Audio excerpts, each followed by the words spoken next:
Bonjour à toutes et à tous, spectateurs de RP Media. Donc aujourd'hui, nous allons recevoir un invité politique différent de ce qu'on a l'habitude de recevoir. Là, ça va être la première femme politique française que nous allons recevoir sur le plateau d'RP Media. Donc je vous présente Mireille Mouélé. Donc vous êtes actuellement secrétaire générale du Conseil national pour la diversité au sein des Républicains. Vous vous êtes présenté à la candidature pour la présidence. Maintenant, actuellement, vous ne l'êtes plus, mais vous êtes présenté à la présidence des Républicains. Qu'est-ce qui vous a mené à vous présenter dans un premier temps ? Alors oui, je suis secrétaire générale du Conseil national des Français pour la diversité qui existe depuis novembre 2011 et moi je suis en poste depuis 2013. Ce qui m'a amené à présenter ma candidature à la présidence, c'est le fait que j'entends beaucoup dire que le parti de la droite est droitisant et qu'il n'y a pas assez de diversité culturelle. Alors pour cela, je me suis insurgée parce que nous sommes des milliers de responsables politiques ou nous sommes des milliers d'élus politiques qui sont dans ce parti et qui n'avons pas pour vocation à devenir droitisant. La seule difficulté, enfin la seule chose qui fasse qu'on pourrait se permettre d'avoir ce genre de discours, c'est parce que nous sommes éparpillés à travers les régions de France et aussi à travers l'international, puisqu'il y a aussi les Français de l'étranger qu'il faut intégrer à cela. Donc j'ai compris que vous voulez vous éloigner de la tendance, on va dire, droite conservatrice, qui est droite, la droite dure, qui existait au sein du parti. Quel type de leadership souhaitez-vous amener au sein du parti ? Alors, j'appartiens à ma famille politique, qui est les Républicains.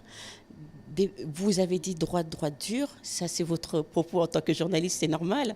C'est un débat contradictoire. C'est aussi ce que des personnes à l'extérieur disent. Moi, je ne le vis pas comme ça puisque je suis à l'intérieur. Maintenant, ceci étant, effectivement, si je me suis présentée, je me présente avec un programme. Et c'est un programme alternatif et complémentaire. Alternatif parce qu'effectivement, il y a des opinions autres qui sont abordées dans ce programme, des points qui allient beaucoup de choses et qui seront fort utiles à la prochaine majorité à la prochaine direction du parti. Et en cela, ça serait bien de pouvoir les intégrer dans le prochain organigramme. En ce moment, il y a une certaine, en tout cas, perçoit une certaine méfiance par rapport à la France. Est-ce que dans votre parti, vous y travaillez pour améliorer les relations qu'il y a entre la France et les pays d'Afrique francophone ? C'est effectivement mes engagements depuis le début, depuis que j'ai adhéré dans ce parti depuis presque 10 ans et depuis 4 ans maintenant que je suis en responsabilité au niveau de la diversité. Ma première démarche quand je suis arrivée en fonction dans ce parti à la diversité, ça a été de refonder profondément cette association qui appartient au parti et de pouvoir l'extérioriser parce que nous sommes des milliers de militants qui sont dits de la diaspora, donc dits de la diversité, et je m'occupe des diversités des 5 continents. Mais là, en l'occurrence, nous parlons de la diaspora africaine. Et donc cette diaspora se retrouve au sein du parti. C'est une diaspora qui est emmenée à avoir des postes à responsabilité, comme le mien par exemple, mais aussi à devenir des élus de la République. Et pour cela, pour ceux qui, et j'insiste bien là-dessus, pour ceux qui assument leur multiculturalisme, parce qu'il y en a quand ils rentrent dans un parti politique, ils s'assimilent.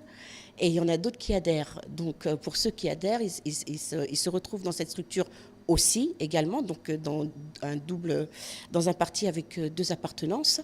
Et à ce moment-là, moi, je dois les aider et les conduire à pouvoir arriver en responsabilité et à faire à ce que dans le parti, certaines de nos propositions qui ont été prises en compte, parce que le parti parfois propose des lois. Est-ce que vous pouvez donner quelques-unes des propositions que vous avez faites ? Nous avons des commissions de travail au sein du Conseil national des Français pour la diversité qui étaient à l'image des fédérations de l'UMP.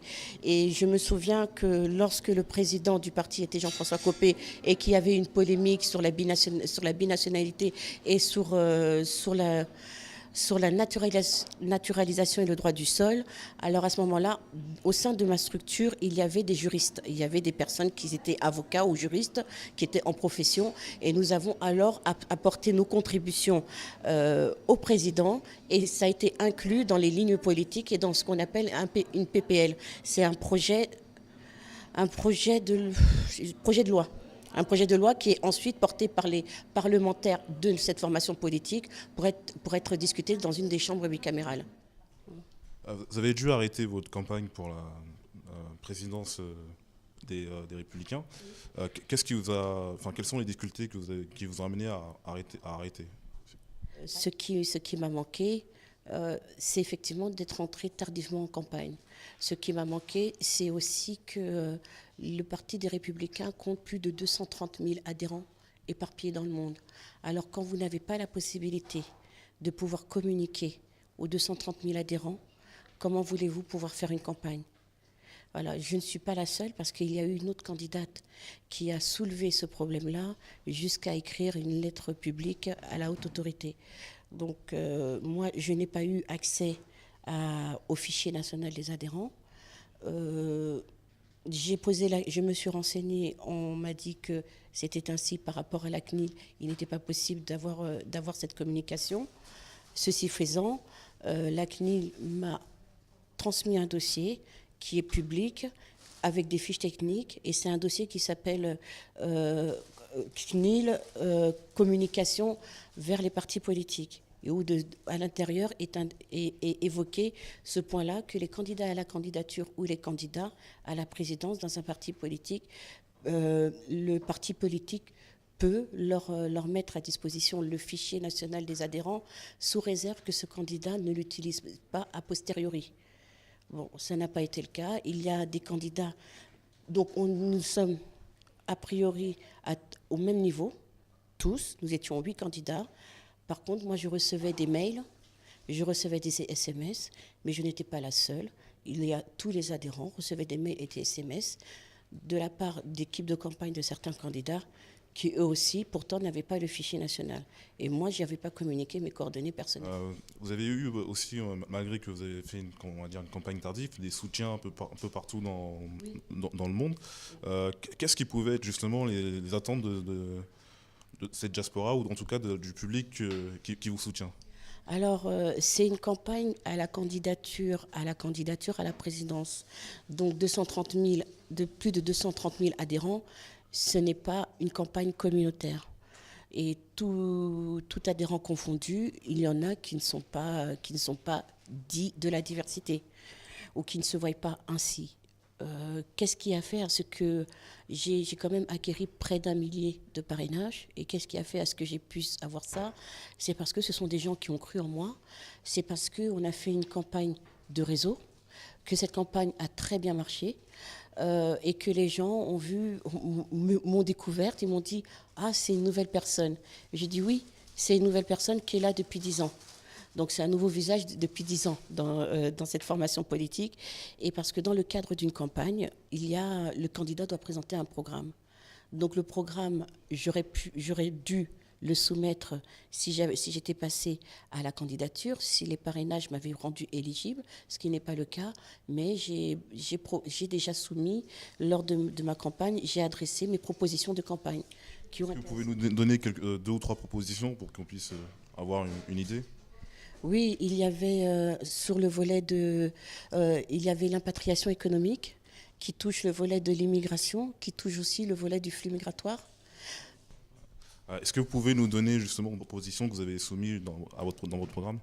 Oui. Alors, il y a un point sur lequel je me bats avec les gouvernements et les institutions, ce qui est sur l'impatriation économique et qui touche au flux migratoire. Excusez-moi, c'est quoi la patriation économique?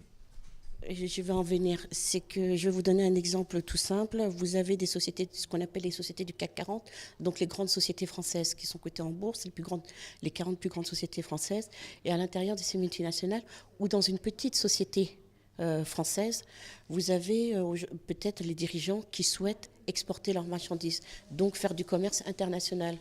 Et là, plutôt que d'envoyer un collaborateur, peut-être qui est breton, pour aller travailler à Bamako, alors que dans l'entreprise, il a un collaborateur malien, il est quand même plus intéressant et avantageux que le malien aille à Bamako plutôt que le breton.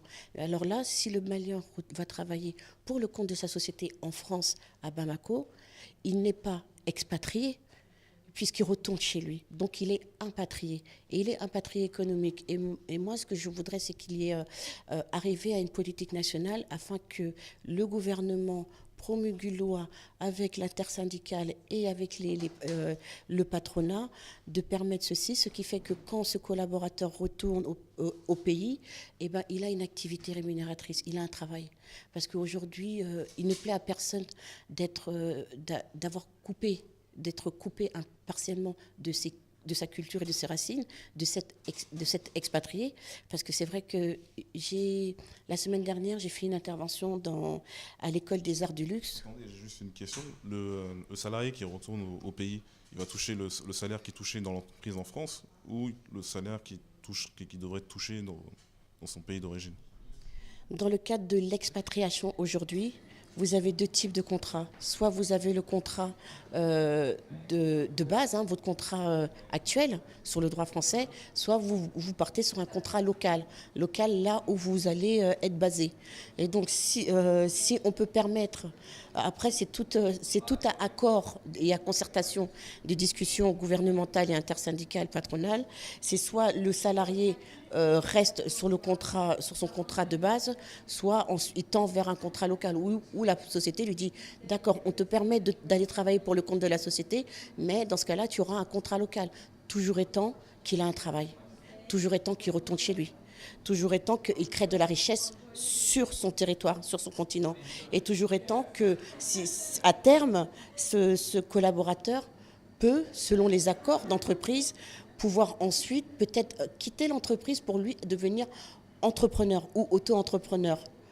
Mais pour cela, ça fait appel aux accords de coopération internationaux, les accords entre les deux pays aussi, les accords bilatéraux entre les deux pays, parce que aujourd'hui, beaucoup d'États africains disent à ses ressortissants de l'extérieur, revenez au pays, revenez nous aider, l'émergence, elle est là.